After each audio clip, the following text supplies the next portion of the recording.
marca altura, donde el sol de tu bravura le puso cerco a la muerte. Una audición al servicio de las luchas populares. Que toda nuestra América y el mundo sea un grito de guerra contra el imperialismo, por la unidad de los revolucionarios. And also welcome to the press teams accompanying Energy Secretary.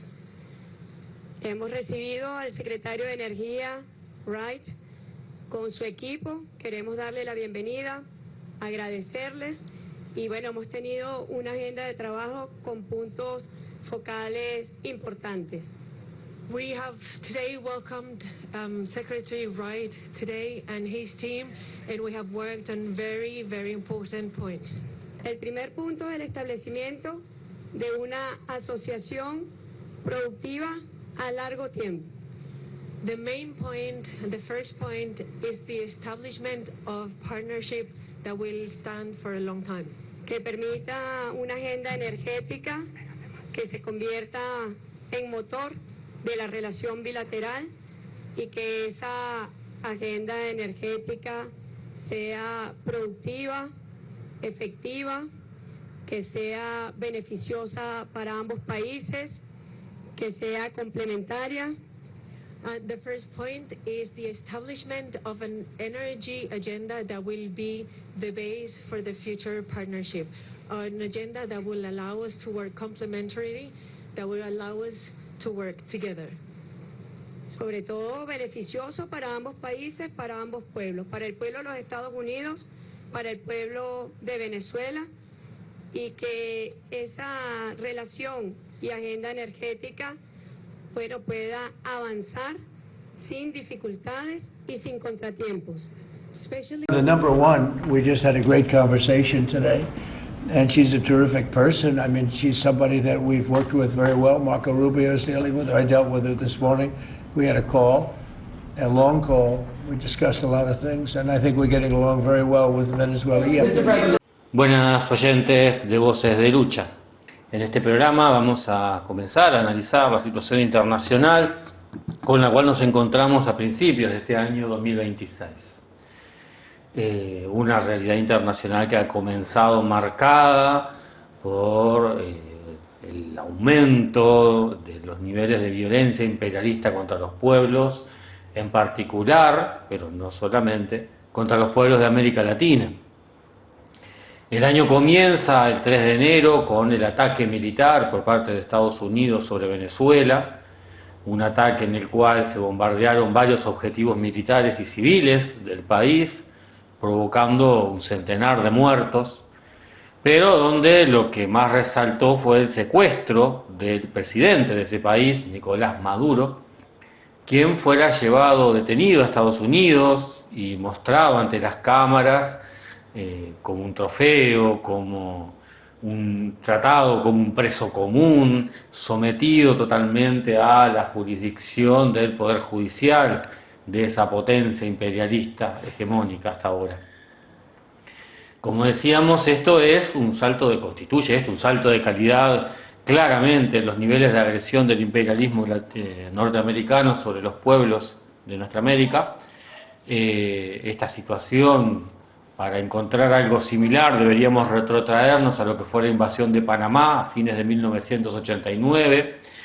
con también el secuestro de su entonces presidente, Noriega, también un 3 de enero de 1990. Por supuesto que esta acción constituyó, por la forma en que se hizo, por la forma en que se vanagloriaban los altos cargos del imperialismo yanqui, luego de consumado el hecho, esta situación constituye una enorme humillación, no solo para el pueblo venezolano, sino también para todos los pueblos latinoamericanos y para el conjunto de los pueblos oprimidos.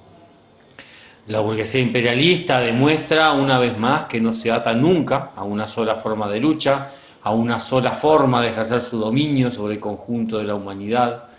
que no duda ni un instante en recurrir a la violencia abiertamente, que no se limita en lo más mínimo por la legalidad que ella misma ha creado, ya sea la legalidad de cada país o ya sea el derecho internacional. Acá cuando lo necesita, cuando lo requiere y cuando lo considera oportuno, la burguesía internacional, la burguesía imperialista, no titubea un instante en recurrir a la violencia más atroz contra los pueblos oprimidos. En este momento histórico estamos en una época donde Estados Unidos retrocede en su rol de potencia imperialista hegemónica ante el avance de otra potencia imperialista, en este caso en ascenso, que es China, y tanto por el lado de la potencia hegemónica aún, pero en retroceso, que es los Estados Unidos, como por la gran potencia en ascenso, que es China, aumentan constantemente los niveles de explotación contra los pueblos, tanto por uno como por la otra. Acá hay que dejarlo muy claro, no hay un imperialismo bueno. Tanto los grandes capitales norteamericanos como los grandes capitales chinos están exportados a los países sometidos para saquear sus recursos, para superexplotar su mano de obra, para someternos a la miseria más atroz en aras de que un puñado de grandes burgueses de estas potencias imperialistas y de otras potencias menores se enriquezcan fabulosamente. Estados Unidos en este contexto intenta reafirmar su dominio casi total sobre su zona de influencia más cercana, Latinoamérica. Retoman la política de patio trasero, que nunca en realidad la dejaron de lado totalmente, y lo hace recurriendo a toda forma de recursos y formas de intervención para intentar cortar o al menos limitar la creciente influencia que ejercen los capitales chinos y directamente el Estado chino en sectores estratégicos de la región. Siempre hay que recordar que en este accionar Estados Unidos ha contado históricamente con el apoyo de las burguesías locales, más allá de que las mismas circunstancialmente, cuando ven la oportunidad de obtener alguna mejor forma de negociar, se puedan apoyar en otras potencias imperialistas, Europa en su momento, ahora China, pero en definitiva, a lo largo de la historia, las burguesías nacionales de nuestros países se han aliado constantemente, se han asociado como socios menores a los grandes capitales imperialistas, especialmente los norteamericanos, y todas las expresiones políticas que adoptan para gobernar, para dominar los estados, las burguesías nacionales, ya sea las de derecha tradicional o adoptando la forma de gobiernos progresistas, autoproclamados progresistas, están destinadas a aplastar la capacidad de resistencia, de lucha y de organización de las masas populares. En un ejemplo muy claro de esto, el recambio impuesto por el imperialismo yanqui en el gobierno de Venezuela claramente contó con la complicidad de los sectores más importantes dentro del propio chavismo. Basta ver lo que ha pasado en estos días posteriores al ataque con el nuevo gobierno encabezado por Delcy Rodríguez y por toda la cúpula chavista que se ha mantenido intacta en el poder. Todos los acuerdos, todas las formas de cooperación que han instaurado rápidamente con el gobierno norteamericano, ya se habla, como compartíamos con ustedes en la introducción de nuestro programa, en un discurso de Delcy Rodríguez, ya se habla de cooperación estratégica con el gobierno de Estados Unidos. Es una gran mujer, decía Trump, acerca de la actual presidenta en funciones de Venezuela. Claramente acá ha habido, y eso dicho desde el primer momento por prácticamente todos los actores, una cooperación de la estructura chavista con el gobierno de Estados Unidos, que se plantea justamente esto. El gobierno de Estados Unidos desde el primer momento se plantea cooperar con la estructura chavista para continuar gobernando, para continuar manteniendo el orden en el país y lo cual le permite asegurar el mantenimiento de la explotación del pueblo venezolano y el cambio de políticas que el gobierno de Trump exige. Es decir, el gobierno de Estados Unidos utiliza al propio chavismo para llevar adelante las transformaciones en Venezuela, sorprendiendo a muchos que esperaban un apoyo a alguna expresión de la oposición venezolana. Todas las declaraciones, todas las medidas tomadas por parte de ambos gobiernos apuntan en esta dirección, en el hecho de una cooperación de la cúpula del chavismo con el gobierno norteamericano, a cambio de mantener el control del gobierno y todos los privilegios que vienen de la mano de este hecho. Se trata esto de un hecho con la capacidad de mostrar claramente el ciclo completo del proceso chavista. Un proceso que se instala, que inicia en un contexto de enormes luchas populares,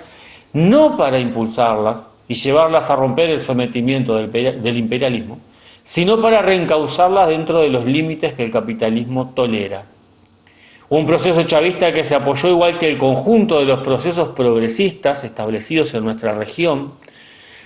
sobre todo durante la primera década de este siglo, en el auge de los precios de las materias primas. En el caso de Venezuela, claramente estamos hablando del auge de los precios del petróleo, lo cual generó enormes ganancias para los grandes capitalistas asociados al gobierno, lo cual les permitió, con las obras, generar mejoras en las condiciones de vida de las masas populares, pero en el momento en el cual esas ganancias extraordinarias que se basaban en esos precios, a su vez extraordinarios, de las materias primas, comenzaron a disminuir, en ese momento el proceso comenzó a cambiar y esas mejoras para las condiciones de vida de las masas se revirtieron rápidamente y se dio paso a una crisis económica y social brutal que terminó, por ejemplo, en el caso de Venezuela, con el exilio de casi 8 millones de venezolanos. Por el camino y ya desde el origen del proceso se profundizó, se reafirmó el carácter primarizado de la economía del país. No solo pasó en Venezuela, donde la economía pasó a depender totalmente de las exportaciones de petróleo para obtener divisas e importar todo lo que se consumía, sino que esto pasó en toda América Latina. Los gobiernos autoproclamados progresistas dentro de América Latina lo que hicieron fue profundizar el carácter de economías sometidas, primarizadas, extranjerizadas de nuestros países. En el caso de Uruguay, un país dependiendo de las exportaciones de soja, de ganado y de pasta de celulosa. Por supuesto que en el mediano y en el largo plazo, estas estructuras económicas solamente pueden llevar a profundizar la pobreza, la miseria de nuestros pueblos, la dependencia de los capitales extranjeros, el total sometimiento a las potencias imperialistas hegemónicas. Sin embargo, a pesar de esta situación de crisis económica y social que se desató sobre Venezuela, el control de las Fuerzas Armadas hegemónico por parte del chavismo, el control de los principales recursos de la economía por parte de la cúpula chavista y de los principales resortes también de la vida social. Mediante todo ese control, los altos cargos del chavismo se aseguraron mantenerse en el poder durante todos esos años. Ahora dan muestra de su capacidad de adaptación una vez más. El recambio en la cabeza visible del gobierno ha permitido al conjunto del círculo de poder mantenerse gobernando, ahora en un proceso de alejamiento de China, buscando establecerse como aliados confiables del gobierno de Estados Unidos. Por supuesto que para el pueblo venezolano esto solo puede significar un mayor endurecimiento de sus condiciones de vida, un aumento del saqueo de sus recursos y de los niveles de explotación de sus trabajadores, y todo esto en el marco de una humillación que quedará sin dudas marcada fuertemente en la memoria colectiva de ese pueblo. Lo acontecido en Venezuela constituye, para todo el que no se cierre a verlo, una nueva confirmación, un nuevo ejemplo dolorosísimo de que la función histórica del progresismo es dejar a los pueblos explotados atados de pies y manos, de rodillas ante el verdugo imperialista. Estos niveles crecientes de violencia brutal del imperialismo contra los pueblos no es una cuestión caprichosa, no es una cuestión de tal o cual gobernante que se pueda solucionar simplemente con un cambio del personaje que gobierna tal o cual país. Es una cuestión que tiene que ver con la situación actual del capitalismo. En la fase actual del capitalismo, en el imperialismo, lo que marca, el fenómeno que marca prácticamente toda la vida social de la humanidad es la creciente concentración del capital que reafirma cada vez más la contradicción entre el imperialismo y los pueblos oprimidos. Ya ha sido analizado ampliamente en este espacio la situación de los brutales niveles de concentración del capital que se desarrolla cada vez más y que lleva a que un puñado de parásitos capitalistas controlen el conjunto de la economía mundial. Cooperan entre ellos, por un lado, para reafirmar su dominio en los aspectos en que existen coincidencias en sus intereses y al mismo tiempo compiten ferozmente para hegemonizar al resto. En esta etapa histórica, en este momento de la vida de la humanidad, el eje de la acción de los diferentes grupos imperialistas pasa por la disputa por el control de los principales recursos naturales, por el control de los mercados financieros, por el control de los medios logísticos, las rutas comerciales estratégicas, el acceso preferencial a los mercados y sobre todo por el control de la superexplotación brutal a la que son sometidos los trabajadores en los diversos lugares del mundo. En la división mundial del trabajo que establece el imperialismo, la gran mayoría de los países tienen, y en particular el nuestro, y en particular los países latinoamericanos, la función de proveer materias primas, manos de obra barata también para la extracción de las mismas y el procesamiento primario del mismo, también para algún tipo de servicios, todo para sostener a los niveles de vida de esas enormes potencias imperialistas. Nuestras economías son primarizadas, son monoproductoras, se producen uno, a lo sumo algunos pocos productos, con las burguesías nacionales aliadas como socios menores a los diferentes capitales imperialistas para explotar esos recursos, y lo que trae como consecuencia inevitable es el sometimiento del conjunto de nuestros pueblos a la pobreza más extrema, con condiciones de vida que se hacen más insoportables cada día. Sea cual sea el gobierno de turno en nuestros países, la política siempre va en el sentido de garantizar el saqueo de los recursos y el garantizar a la vez niveles cada vez mayores de explotación de la fuerza de trabajo de nuestros pueblos por parte de las potencias imperialistas. Para garantizar esto, para garantizar que esta situación se mantenga, las diferentes facciones imperialistas, históricamente en nuestra América, sobre todo los norteamericanos, recurren a cualquier medio necesario, desde influir en elecciones para garantizar que surjan gobiernos que les son afines, de poner gobiernos mediante los más variados mecanismos para colocar a otros más convenientes, juicios políticos, golpes de Estado, impeachments parlamentarios, etcétera, lo que les convenga. Y si es necesario también, y si les es más conveniente también, impulsar el caos en determinados países, interviniendo militarmente, destruyendo las estructuras de gobierno central, apoyando guerras internas interminables, como hacen en Congo, en Siria, tantos otros lugares. De esta manera, el imperialismo somete a la gran mayoría de la población del mundo a condiciones de vida cada vez más insoportables. Genera cada día más miseria, hambre, guerras y penurias de todo tipo para la gran mayoría de la humanidad. Cientos de millones de personas pasan hambre directamente, miles de personas no acceden a una alimentación adecuada, miles de millones de personas no acceden adecuadamente al agua potable, cientos de millones de personas son desplazados constantemente por guerras y conflictos de todo tipo impulsados por el imperialismo, todo para sostener una acumulación de riqueza inimaginable en manos de un puñado de parásitos. La situación actual en este contexto está pautada por las disputas interimperialistas entre Estados Unidos y China. Estados Unidos como potencia hegemónica pero en retroceso, China como potencia en desarrollo que aspira a disputar la hegemonía a los Estados Unidos. En la actualidad China compite de igual a igual e incluso supera ampliamente en muchos aspectos a la capacidad de Estados Unidos para controlar la economía mundial.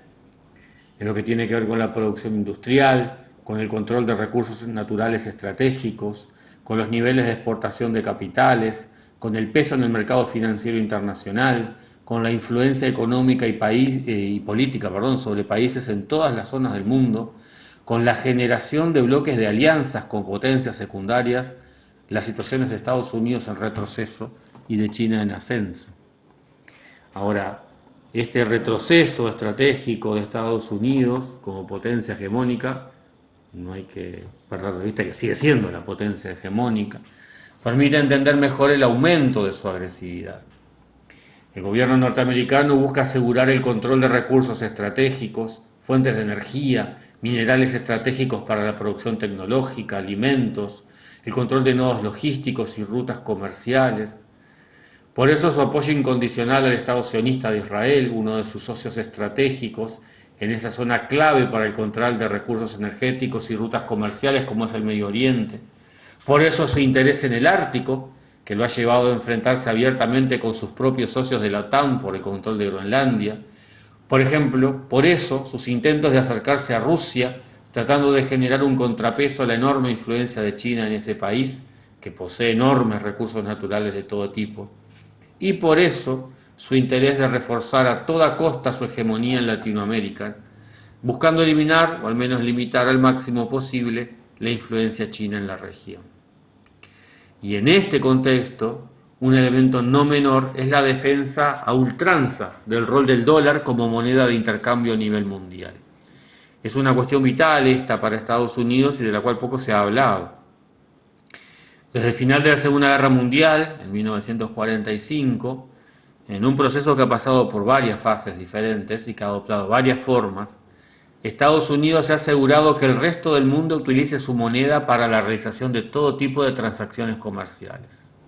Exportaciones, importaciones, intercambios financieros de todo tipo se han realizado durante todas estas décadas mayoritariamente en dólares, asegurando una demanda constante de esa moneda,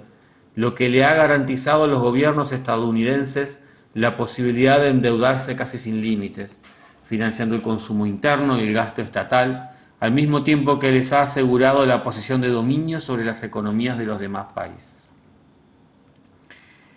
La creciente influencia de China en la economía mundial también ha comenzado a cuestionar este aspecto de la hegemonía norteamericana, y el gobierno de Estados Unidos ha demostrado siempre estar dispuesto a actuar de la manera más decidida ante esto. Ya en la década del 90 del siglo pasado, la invasión a Irak, derrocando a Saddam Hussein, tuvo mucho que ver con el hecho de que ese presidente, sostenido por los propios Estados Unidos durante años, generara acuerdos con la Unión Europea para comenzar a comerciar su petróleo en euros. Más recientemente pasó algo similar con Muammar Gaddafi en Libia.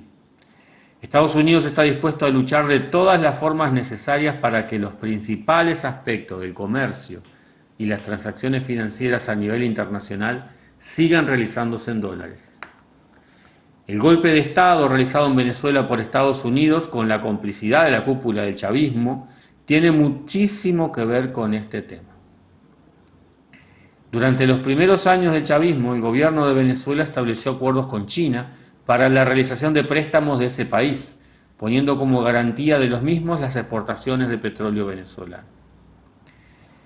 China cortó el flujo de préstamos indiscriminados prácticamente que tenía con el chavismo a mediados de la década pasada, pero sigue siendo o seguía siendo hasta este año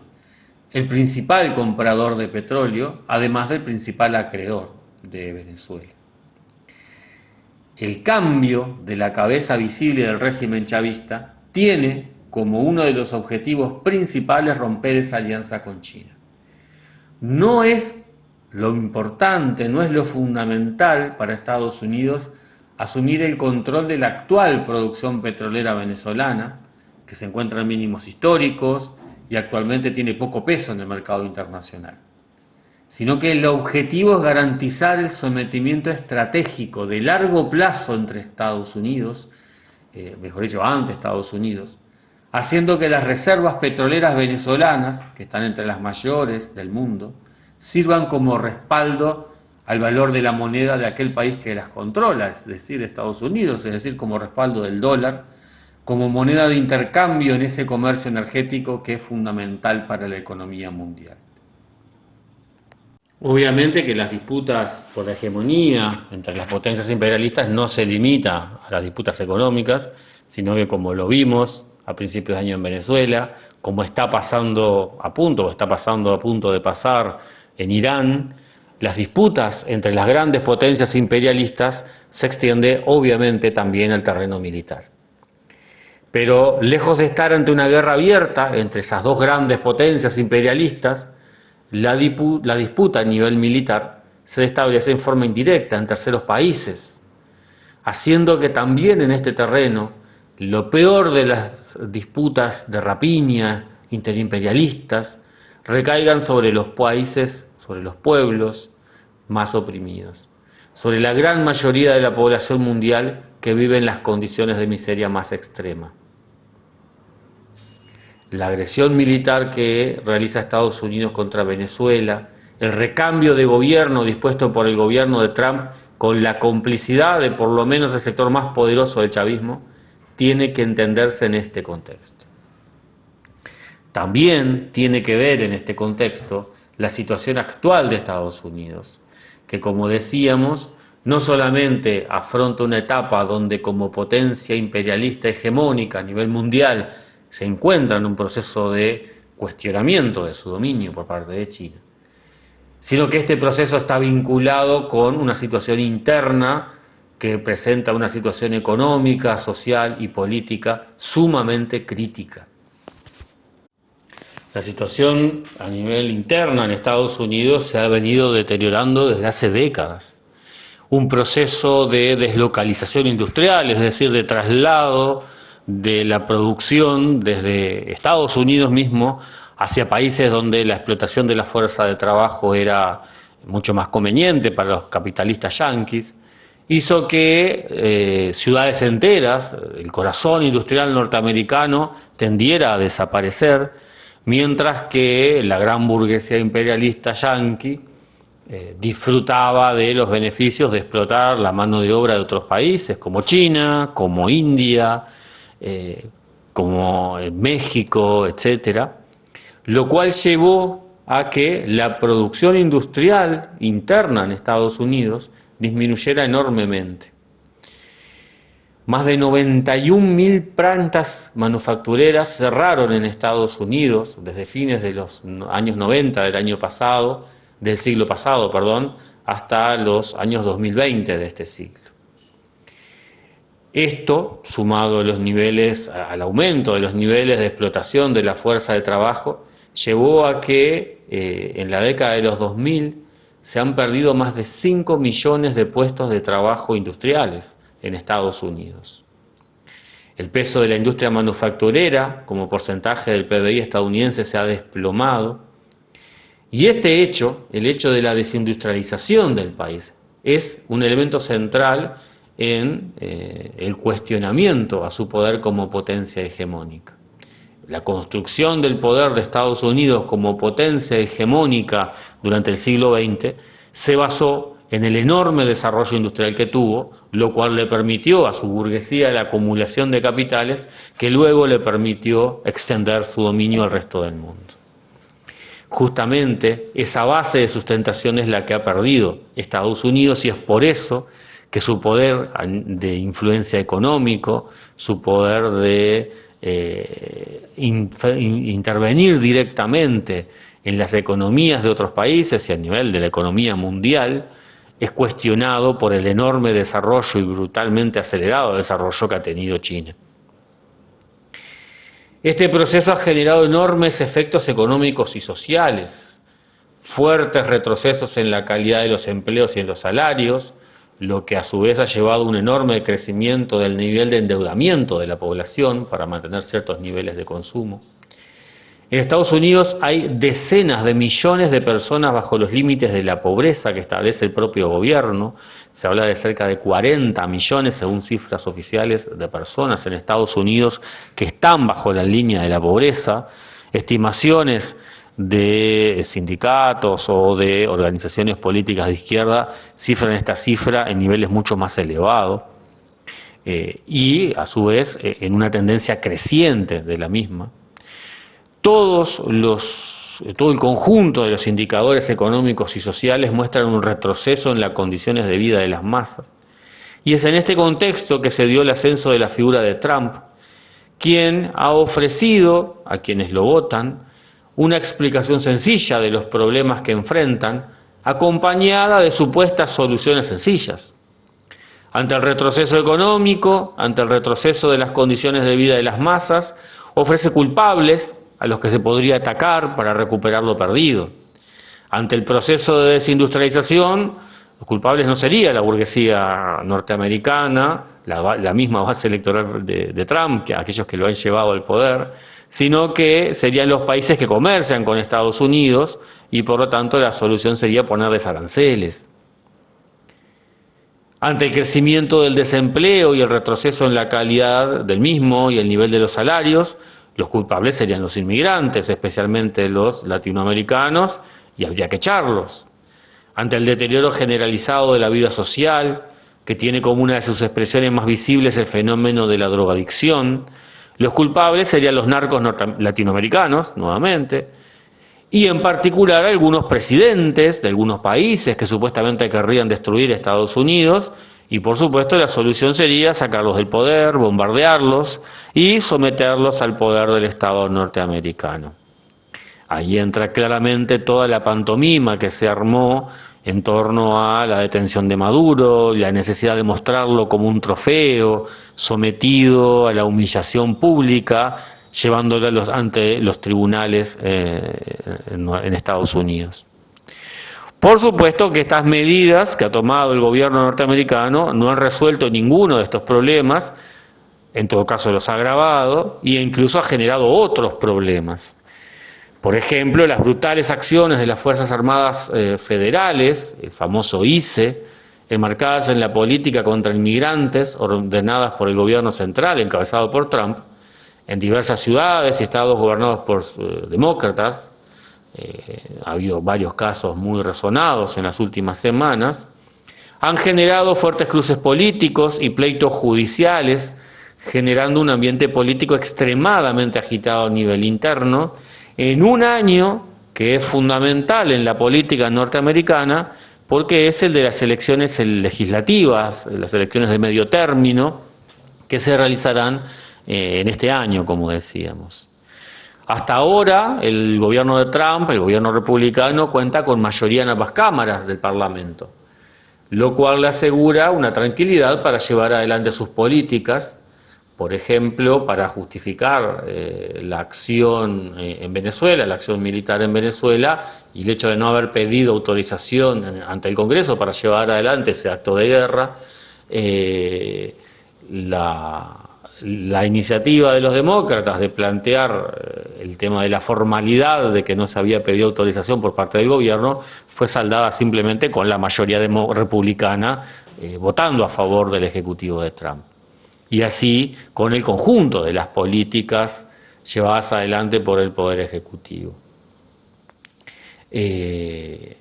Claramente un triunfo de los demócratas en las elecciones que cambie la correlación de fuerzas en el Parlamento no cambiaría en nada esencial la política norteamericana.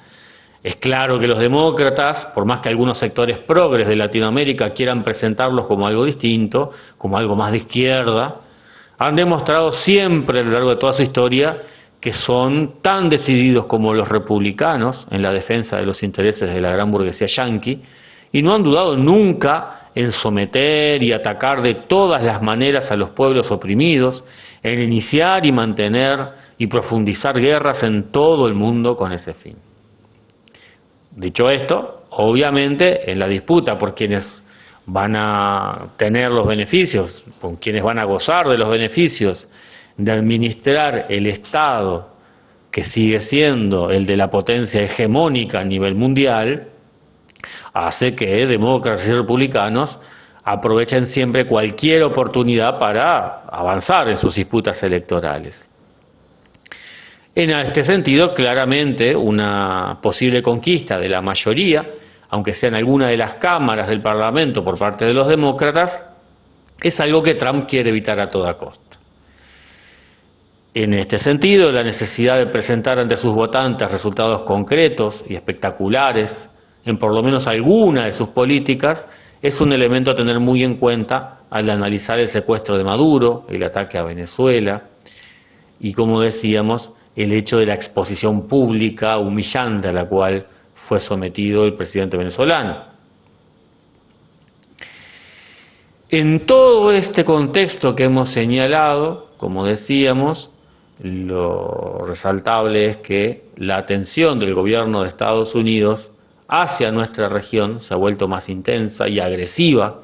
en los últimos tiempos. De hecho, explícitamente, a fines del año pasado, se presenta un documento que habla de una nueva doctrina de seguridad nacional de Estados Unidos, donde señala como un eje central de acción el profundizar la hegemonía sobre Latinoamérica por parte de Estados Unidos, en Latinoamérica y el conjunto de lo que ellos llaman el hemisferio occidental,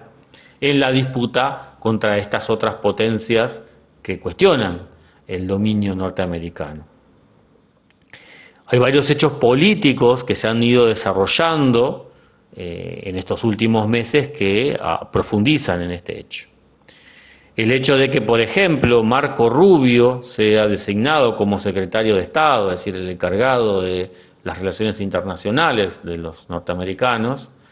este señor, Marco Rubio, aparte de pertenecer al ala más radical de la derecha del Partido Republicano, la derecha más rancia de lo que es la política yanqui, es de origen cubano y ha impulsado constantemente un aumento de la injerencia y la agresión yanqui sobre Cuba y sobre el conjunto de Latinoamérica. De hecho, inmediatamente después de Venezuela se ha planteado como próximo objetivo lograr quebrar la situación institucional en Cuba, han profundizado el bloqueo, han cortado criminalmente todo acceso al petróleo por parte de Cuba, intentando quebrar por el hambre, por la total escasez y por la parálisis a la cual llevaría la economía el tener anulado totalmente el acceso al combustible en ese país. Pero bueno, como decíamos, si bien Cuba está entre ceja y ceja desde siempre de Estados Unidos y en particular de los gusanos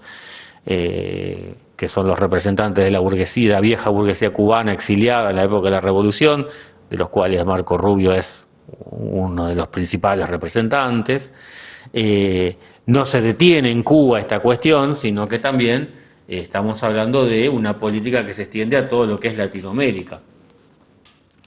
Una de las primeras acciones de Marco Rubio en su cargo fue en febrero del año pasado, febrero del 2025, viajar a Panamá, donde transmitió directamente al gobierno de ese país la amenaza de recurrir hasta acciones militares abiertas para eliminar la presencia china en el canal de Panamá, en el canal interoceánico. Estas presiones norteamericanas que estaban dirigidas hacia la presencia de empresas chinas en el control de puertos estratégicos para el control del canal,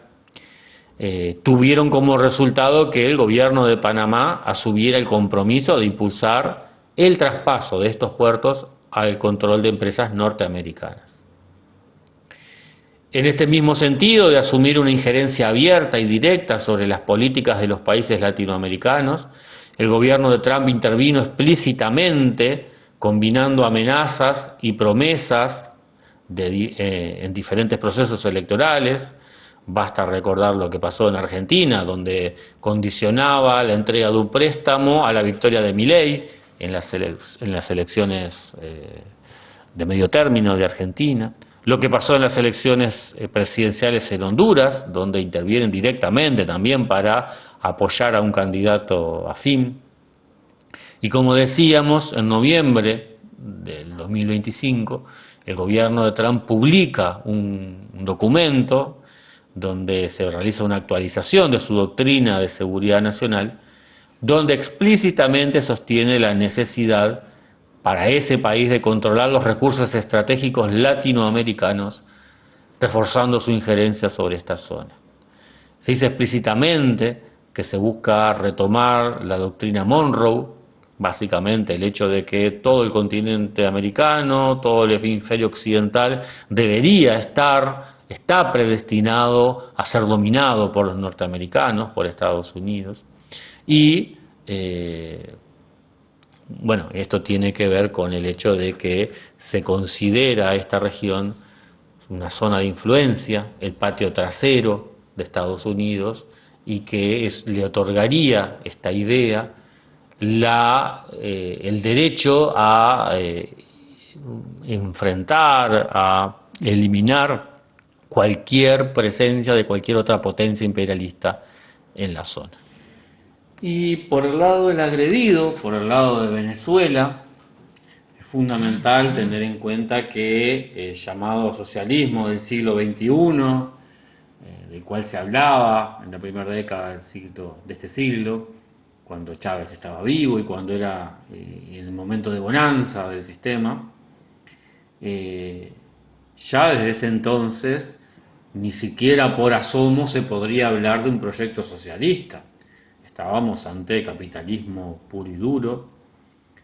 Por lo tanto, si era capitalista no podía ser antiimperialista, sino que el proyecto chavista lo que buscaba fue ampliar el abanico de potencias imperialistas con las que la burguesía venezolana, los principales sectores del anterior y la nueva burguesía venezolana generada por el chavismo, buscaba aliarse para continuar la explotación del pueblo venezolano y los recursos del pueblo venezolano. Ni siquiera se podía hablar ahí de un proyecto realmente nacionalista, ya que nunca el chavismo procuró romper el carácter de país productor de materias primas sometido a los intereses de las potencias imperialistas. Al contrario, el proceso chavista llevó a la profundización de la primarización de la economía venezolana y su dependencia de la producción petrolera. Producción petrolera en la que ni siquiera se han mantenido los niveles de inversión necesarios para asegurar su funcionamiento y ha tenido una caída constante en los últimos años. Estos procesos de carácter capitalista, que estaban envueltos en una retórica populista, solamente podían llevar, como llevaron, al debilitamiento de los niveles de conciencia, de organización y de lucha de las masas populares. La brutal impotencia del pueblo venezolano ante esta agresión yanqui,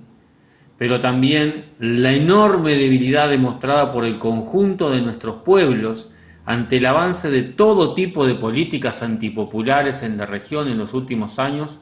son una triste prueba de lo cierto de esta afirmación.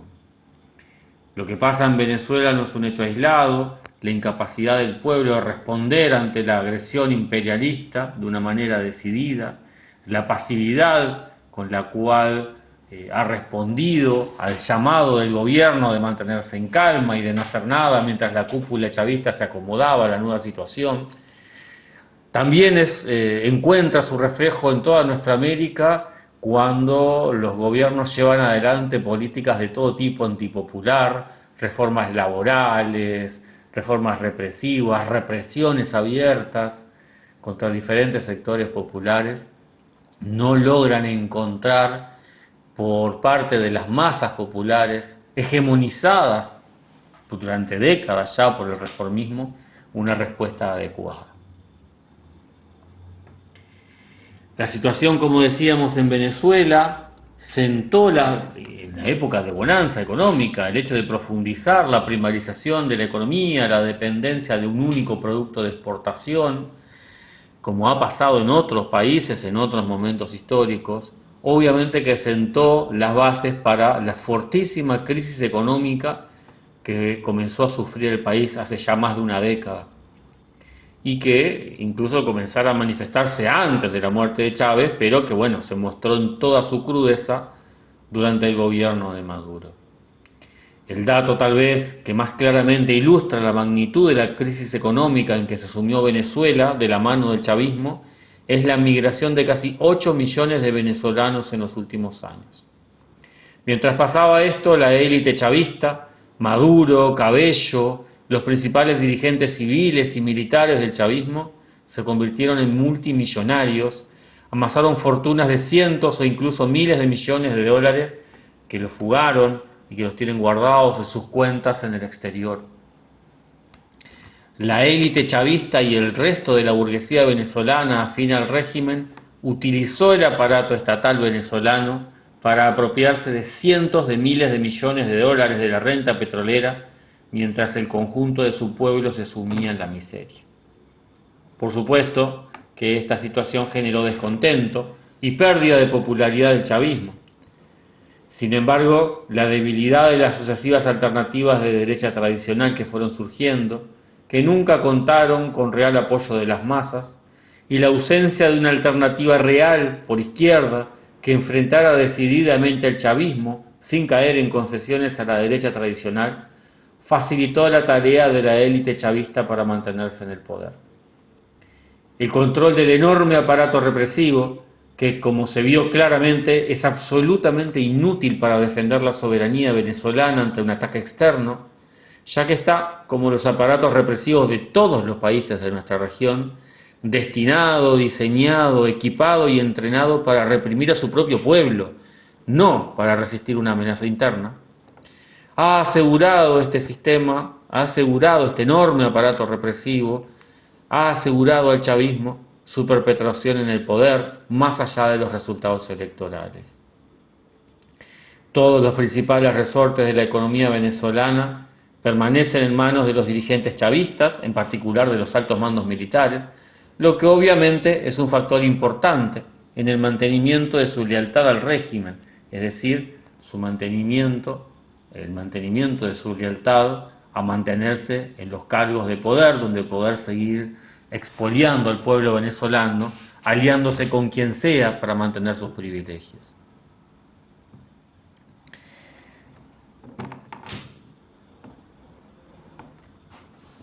La cúpula del chavismo ha recurrido a todos tipos de medidas para mantenerse en el poder por décadas en Venezuela y ahora ha recurrido hasta entregar a su propia cabeza visible para desarrollar un giro radical en su política de alianzas, convirtiéndose en aliados confiables del gobierno de Estados Unidos, dándole la espalda a China, todo para asegurar el mantenimiento de sus privilegios.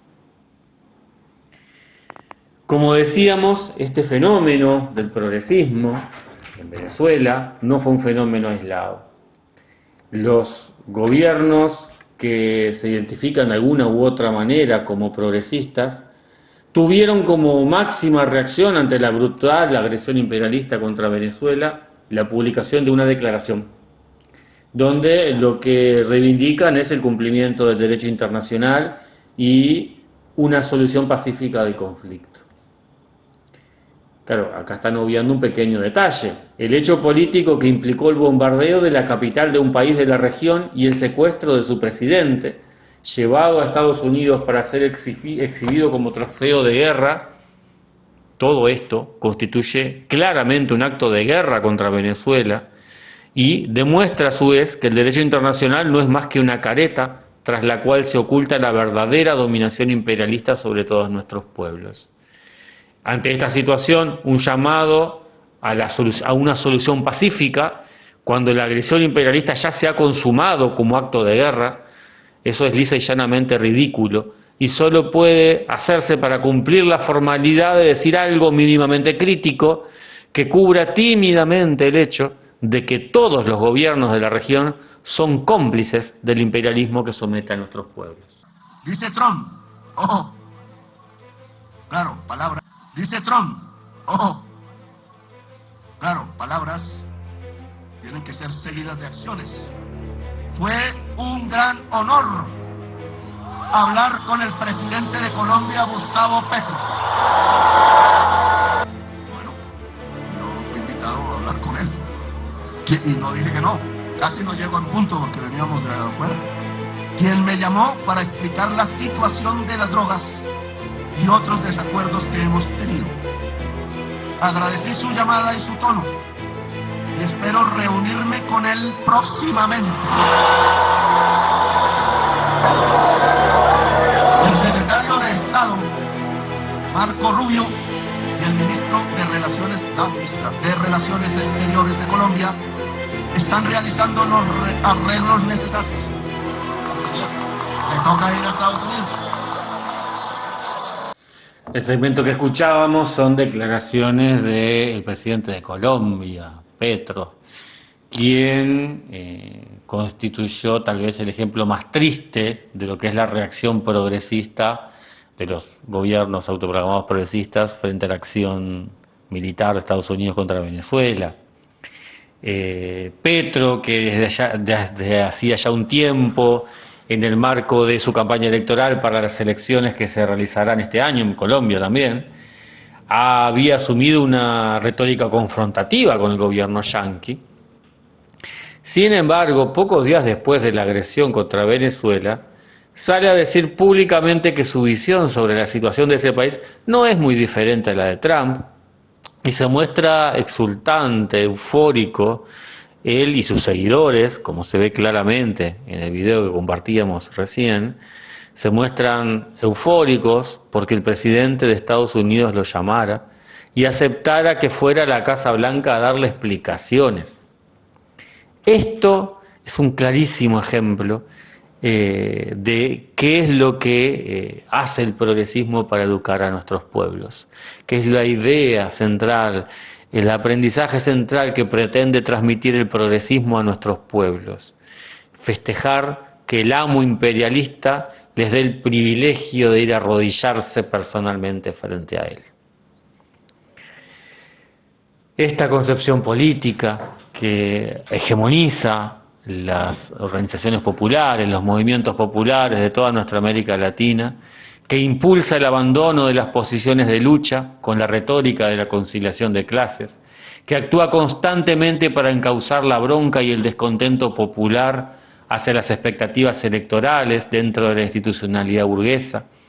que actúa todo el tiempo para aplacar el odio de la clase, sustituyéndolo por el conformismo, por la búsqueda de lo menos malo, de lo menos peor, solamente puede llevar a debilitar las fuerzas populares. Lo único que puede ofrecer el progresismo a nuestros pueblos ante la agudización de la agresión imperialista es desánimo, impotencia, resignación. Y como decíamos, esa concepción política es la que lleva décadas hegemonizando al movimiento popular en toda nuestra región. Por lo cual el daño tremendo que le ha hecho a la conciencia, a la capacidad de organización y de lucha de nuestros pueblos es enorme. La actual situación de impotencia de los pueblos latinoamericanos para reaccionar ante la humillación impuesta por los yanquis constituye una muestra de ese proceso mucho más profundo. Es, como decíamos, la misma debilidad de las fuerzas populares que se muestra al no ser capaces de enfrentar realmente ninguna de las políticas antipopulares que todos los gobiernos están llevando adelante. En momentos en que la agresión imperialista sobre nuestros pueblos asume nuevamente su cara más abiertamente violenta, en momentos en que el saqueo se profundiza en todas sus formas, en momentos que los planes de ajuste, las reformas laborales, el conjunto de las políticas antipopulares que impulsan todos los gobiernos se agudizan, nos encontramos con que los progresistas han logrado en todas estas décadas, con su hegemonía sobre los movimientos populares, ya sea ocupando los gobiernos o constituyendo la oposición política a los mismos, llevar adelante un profundo proceso de desarme de las fuerzas populares, en lo ideológico, político y organizativo a todos los niveles. Ante la hegemonía de las diferentes variantes progresistas sobre los movimientos populares, la gran mayoría de los sectores que se presentan como de la izquierda radical ha venido llevando desde hace décadas una política de seguidismo, que las anula completamente como posibilidad de superación de la situación actual. Esto pasa en todos los países de la región, con el llamado a unirse detrás de los progres, supuestamente para enfrentar a los gobiernos de derecha de turno, lo cual ha llevado una y otra vez a recambios de gobierno que llevan adelante las mismas políticas antipopulares una y otra vez. Lo único que ha hecho esta izquierda es profundizar aún más la sensación de impotencia entre las masas, entre los sectores más activos del campo popular, de desaliento entre las masas, reforzando la idea de que no es posible algo más, que no es posible realmente pasar a luchar por la conquista de un mundo mejor. Ante la agresión imperialista, como ante todo lo demás, esta izquierda, reiteramos, esta izquierda que se autoproclama como izquierda radical, en nuestro país sería la llamada izquierda extra frente amplista, ha salido desesperada a buscar pegarse en el discurso a los progres, sin ser capaz de generar ninguna capacidad de respuesta propia, sin poder proponer ningún camino alternativo para encauzar la indignación de aquellos sectores populares que quieren luchar. Esta agresión imperialista contra nuestros pueblos no parará de agudizarse. La profundización del saqueo de los recursos se hará por todos los medios que consideren necesario. La violencia más brutal se seguirá desatando sobre las masas populares. La pobreza, la miseria, el hambre se continuarán extendiendo por toda nuestra América Latina y por todo el mundo. No hay ninguna variante de gobierno capitalista que vaya a cambiar esto. El reformismo continuará trabajando para que los pueblos nos pongamos de rodillas para aceptar mansamente este destino. Es el rol del Frente Amplio en Uruguay, del PT en Brasil, del peronismo en Argentina, etc. Ante este panorama, se plantea ineludiblemente la necesidad de reconstruir la capacidad de lucha popular, y esto implica un desarrollo radical a nivel de conciencia de las masas, de su capacidad de organización y de lucha. Es necesario volver a impulsar el odio de clase, el odio hacia el imperialismo, como motor de la lucha popular. Es necesario volver a impulsar el que nuestros pueblos visualicen la posibilidad de una vida radicalmente diferente, un mundo donde no existan los explotadores, un mundo sin miseria, un mundo sin capitalismo. Es necesario asumir el momento de profundo reflujo que enfrentan las masas populares para comenzar a revertirlo. Para eso no hay más camino que romper la política de seguidismo al reformismo y asumir una política guiada por la independencia de clase, por el odio hacia el enemigo de clase, por la búsqueda de la construcción de las herramientas necesarias para derrocar a la burguesía. Hay que asumir la necesidad de reconstruir la organización de las masas para la lucha. Hay que asumir la tarea larga y difícil de reconstruir las herramientas organizativas del movimiento obrero y popular arruinadas por el reformismo. Hay que asumir la tarea de construir alternativas políticas serias, creíbles, visibles para las masas, que puedan aportar una visión de conjunto de la lucha de clases que contraponga directamente contra la hegemonía progresista. La respuesta a la pregunta de ¿por dónde empezar? Sigue siendo el llamado a la militancia más consciente, a quienes tienen mayores deseos de luchar y vencer al imperialismo, a asumir la construcción de organización política revolucionaria. Contra la agresión imperialista contra el pueblo de Venezuela, contra los pueblos latinoamericanos y contra todos los pueblos del mundo, contando con la complicidad imprescindible del progresismo en cualquiera de sus variantes, la única salida es transformar el desaliento y la resignación en odio al enemigo de clase y en esperanza en la posibilidad cierta de triunfar y conquistar un mundo socialista. Para eso hay que transformar la pasividad y la impotencia en lucha sin cuartel de nuestros pueblos contra las fuerzas imperialistas y sus alcahuetes locales, para lo cual hay que dejar de una vez de lado el seguidismo al reformismo. Contra el enemigo, contra el imperialismo, el enemigo de la humanidad, hay que organizar la revolución socialista.